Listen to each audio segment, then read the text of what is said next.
Bonsoir, voici l'analyse technique du 10 juillet en clôture. Alors aujourd'hui une très belle journée scalp pour ceux qui ont pu suivre et qui sont abonnés à la newsletter. Oui, on a très bien marché et donc on va essayer de continuer demain. Alors maintenant nous passons au calendrier économique. Alors au calendrier économique, au menu, nous avons les indices des prix à la consommation en Allemagne à 8 heures. Donc ça sera avant marché, donc on pourra déjà connaître un petit peu la tendance qui va se prendre avant d'attaquer. Après les comptes courants français, donc ils sont attendus négatifs, mais pas de surprise, hein, on le savait, ça, il n'y a rien de nouveau. Et puis donc ça va nous mener après, donc alors les émissions Bund à 10 ans, donc ça normalement ça devrait être en baisse, puisqu'on essaye de desserrer au maximum les taux sur tous les pays. Et donc comme on l'a vu pour la France et l'Allemagne, on donne des taux négatifs, donc les gens sont prêts à perdre de l'argent pour aider ces pays. Parce qu'il faut savoir que si ces deux pays moteurs de l'Europe venaient à mettre un genou à terre, ou ne serait-ce que d'augmenter de 1 point, c'est toute l'Europe qui en pâtirait. Donc voilà pourquoi il faut absolument que ces pays gardent un taux le plus bas possible. Donc alors en parlant de taux, on remarque que la Grèce et maintenant l'Espagne bénéficient de rallonges pour payer, donc ce n'est pas rassurant parce qu'on se rend compte qu'ils ne pourront pas rentrer dans les clous. Et voilà pourquoi il y a un retournement de situation proche de la clôture. On regardera la balance commerciale à 14h30, hein, donc aux US. Et puis surtout le stock d'essence à 16h30. Voilà, maintenant passons à l'analyse technique. L'analyse graphique en premier.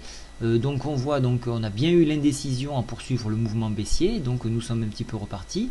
Nous avons touché la résistance majeure ici à 3200 points, nous l'avons même dépassé. C'était un excellent point short, alors pour ceux qui ont suivi c'est parfait.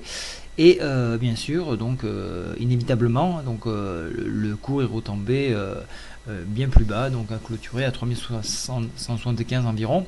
Alors là il dévisse encore plus, hein, je peux voir sur les futurs qu'il est à 3160, donc je ne sais pas encore pourquoi, j'ai pas bien étudié, mais il faudra en tenir compte pour demain. 3160 ça porte à peu près plus bas que le corps se trouve 3160. Voilà, on est quasiment sur un sommet, pardon, un creux en pince ici, hein, donc méfiance parce qu'on va venir chercher le Fibonacci ici à 38,20%.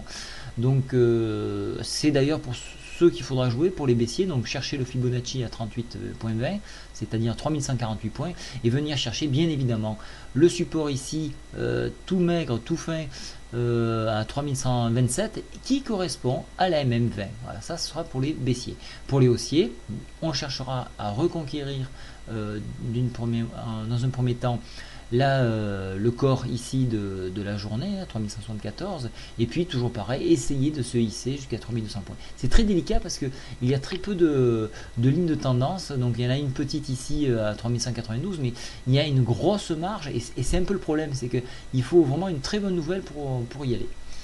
Au niveau des indicateurs techniques, on voit que la MACD commence à s'écraser, mais n'a pas encore croisé, donc c'est toujours un mouvement plutôt neutre quand même, hein. On n'est plus sur un mouvement haussier puisqu'on a quand même une décroissance ici au niveau des histogrammes. Au niveau du stochastique, on est passé en zone neutre, donc pour moi ça reste neutre, mais avec une tendance quand même plutôt baissière. Et le CCI lui est tout à fait neutre. Donc pour moi demain ça sera une journée encore scalp au maximum parce que nous avons trop d'indécisions ou à monter ou à descendre. Donc voilà, selon les résultats des entreprises américaines, nul doute qu'on ira piquer des points bas, et si les résultats des sociétés sont bonnes, on repartira encore un petit peu à la hausse. Donc demain c'est une journée scalping 100%. Voilà, je vous souhaite une très bonne journée, au revoir.